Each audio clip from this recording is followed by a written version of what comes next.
Hello Superset maniacs and welcome back to my channel. In this video we're going to rank all 20 competitors at the 2025 Mr. Olympia in the front double biceps pose from worst to best. If this video gets 700 likes or 50 new subscribers, I'll do the next most requested pose in the comment section. Could be the front lat spread, or maybe you guys want to see the back poses. Just let me know down in the comments. In 20th place, last place in the front double at the 2025 Mr. Olympia, I have Dorian Haywood. Unfortunately, as great as he may still be, someone has to place last, and the caliber at the Olympia was world class. Remember, he qualified by winning the Masters, as it would be kinda hard for him to still win a stacked pro show. His legs are simply not on par with the rest of the lineup, his upper body looking pretty solid though. In my opinion, still the least impressive front double on the stage. In 19th place, I got Chenglong Shen. My issues with his pose are his weaker arms, his high lats, and the lack of conditioning overall. His legs look pretty solid, thus beating Dorian. Somehow he doesn't have anything to stand out in this pose. His midsection is tight, but his stomach is washed out. Remember something valid for any entry here. It's not only about their looks, it's mostly about the competition. And in my opinion, the 18 others are better than Chenglong in this pose. In 18th place, I got Rubiel Nexila Mosquera, unfortunately. And I say unfortunately because he's actually one of my favorites. As you do know, I'm into mass monsters. However, there's no denying that his arms look too small for his physique and his legs look too big, completely throwing off his overall flow. Moreover, the main reason he's placing this low is the lack of conditioning and overall muscle separation. If he managed that, he'd be much higher. In 17th place, I got William Bonac, and once again I say unfortunately. Now, unlike Rubiel, William has the conditioning and has the muscle definition and separation, but he's also got one of the worst structures in the lineup, and moreover more and more muscle groups show signs of atrophy, namely his triceps, his lats and his left quad as well, all very visible when he hits this pose. In 16th place, I got Sasan Herati with a similar structure to William Bonac, having shorter limbs, a wider waist, and overall short stature. Just as William, he peaked pretty well at this show, but his body looks much fresher than that of the Conqueror. Aside from that left bicep, everything looks round and full with him. I also like how he's got defined abs even while pulling in his stomach. A nice touch for me there. His overall stature and structure keep him this low though. In 15th place, I got Brett Wilkin, who's got a better structure with longer limbs and being taller overall. He doesn't have the level of muscularity Sasan or William has, especially not that of Nexila. Nobody in the lineup actually does. Anyway, Brett still needs more mass overall, especially downstairs. His conditioning is decent, but another detail that threw off his flow is the longer torso, a la Nathan De Asha.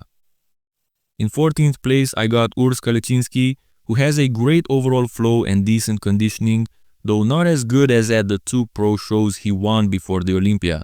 My issue with his pose would be the narrow frame relative to his pose, the weak arms that lack any detail whatsoever, and the entire lower body that looks out of balance, not only the left calf but also his left quad looking downsized here. In 13th place, we have Behruz Tabani, who would definitely be top 10 if he peaked correctly at this show due to his incredible qualities in this pose. His upper body is arguably top 5 in the world in this pose when he's on, but at this Olympia he was definitely off. His coach Milos Sarcev said he had some tooth problems that prevented him from sleeping, eating and training well, so it's understandable. However, the way he presented himself, I cannot give him more than 13th place here. In 12th place, I got Jordan Hutchinson, who almost looks like a bigger version of Behruz, with a bigger waist as well. He doesn't have the best arms either, but he looks to be having mass with class. In a few more seasons, I can see this guy doing very well on the Olympia stage. But for now, he's only 12th as far as the front double biceps pose goes for this year's Olympia. In 11th place, just missing the top 10, I got Regan Grimes. From an overall flow point of view, he could be rated much higher, and I know he's got a lot of fans who will be upset by this. For me, he doesn't have the arms and the overall mass to be considered higher. Not to mention that again, it's about the competition. There are 10 better front doubles than his. It's not that his front double is not good. In 10th place, I got Samson Dauda, who would be so much higher if he would have been on. I cannot stress enough how off he was actually at this Olympia. People tend to be nice, but in my opinion, he missed it so bad that I think the 4th place finish he got was a gift. Just tell me, how the hell did he beat Martin Fitzwater? I'll wait. Nobody will tell you that. The only thing carrying him in that first call-out was the fact that he was the reigning champion. I even had Nick Walker above him. Anyway, he was considerably smaller and he didn't have superior conditioning as people said. He got smaller, not drier, so I cannot give him more than 10th here. However, the 2024 version from last year, that would be top 3, so you know, Samson fans. In 9th place, I got Akeem Williams, who looks harder than Samson. His biceps are considerably better, arguably the best in the entire lineup. Same thing can be said about his legs, some of the best in the entire lineup. The things I dislike about his pose here are his high and small lats that make his entire torso too overpowered by his limbs. Though I admit his pose right here looks like it could get more than 9th place. Again, it's also about who you're up against, not only how good you look by yourself. So in 8th place, I got Tonio Burton, who's simply not missing almost anything standing by himself. Good arms, small midsection, great quads. However, there are some small details that could be improved, like his lats and calves. I also believe his long torso doesn't help, especially since he also has that pretty visible split through the abs. But the main thing keeping him still this low is his overall stature, him being a shorter and narrower bodybuilder. In 7th place, I got Nick Walker, the guy with probably the worst proportions in the entire list, but that's kinda the only thing you can take away from him here. Let's also say that his upper body looks overpowering. However, the way he looked here in the finals, and I gotta mention that for each athlete, I chose their better round prejudging or finals for this ranking, he looked like he could have got more than 6th place. Top 3 for me in the finals with Hadi and Andrew, but I digress. Having the best arms in the entire lineup, a hard midsection, plus being the second most muscular guy on the list after Rubiel, but also one of the most conditioned here in the finals, is definitely worth 7th place for me.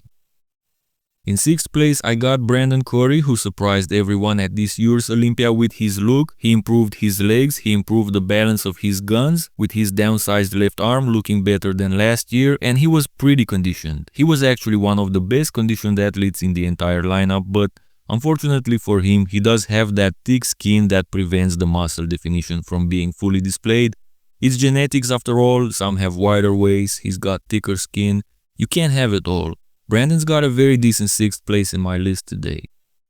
In 5th, I got Derek Lunsford, and I know you guys love to hate on the guy, but right here, aside from the biceps and maybe the arms overall, everything falls perfectly. And of course, I'm talking about prejudging because in the finals he wouldn't be top 10, but on Friday he got the craziest X-frame in the entire lineup, making use of the widest clavicle relative to the frame, some of the craziest flaring lats, a small vacuum waist, and improved legs. Hate him all you want, but this pose right here is definitely top 5 in the world today. In 4th, I got Martin Fitzwater, who simply looked nuts here. He doesn't have the best biceps, but at least his biceps look center-free, unlike arguably most of the athletes in this list. Other than that, maybe he could use a little more lat width, but everything else looks just wow. Crazy small waist, some of the best quads in the lineup, full, dry and defined. He peaked perfectly at this year's Olympia, and like I said, I cannot wrap my head around the fact that the judges had him below Samson Dauda. In 3rd place, I got Hadi Choopan, who has everything that Martin has, plus the flaring lats. The only things I don't like about Hadi here are his tricep sweeps and his downsized left quad. But other than that, this pose right here could be number 1 without any problem. He's got mass with class and dryness, small waist with a beautiful vacuum, muscle definition, everything. Like I said in some of my videos in the past, when Hadi hits the deep vacuum, it gives a whole other nuance to his front double. It makes it undeniable. However, there are 2 more front doubles better than his.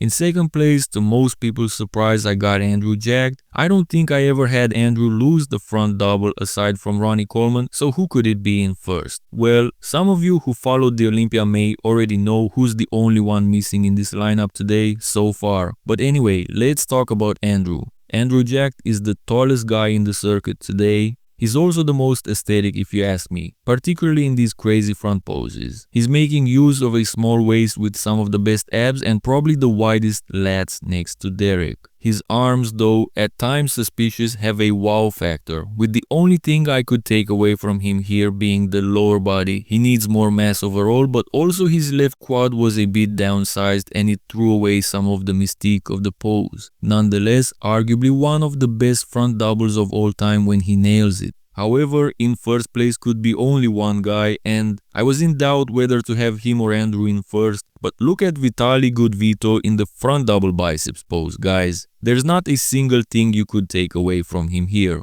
Aside from the fact that he has some of the best arms, he also has a great torso, especially when he hits the vacuum. A crazy taper overall. And most of all, those quads, man. He simply beat Andrew Jacked with this detail alone in my eyes. Not only are those the best set of quads in the world today, they are some of the best of all time. Just incredible. Now, I know there might still be some who would go with Andrew. That's why I'm giving you this side-by-side picture to let it speak for itself. For me, Gudvito is the clear winner as they look right here.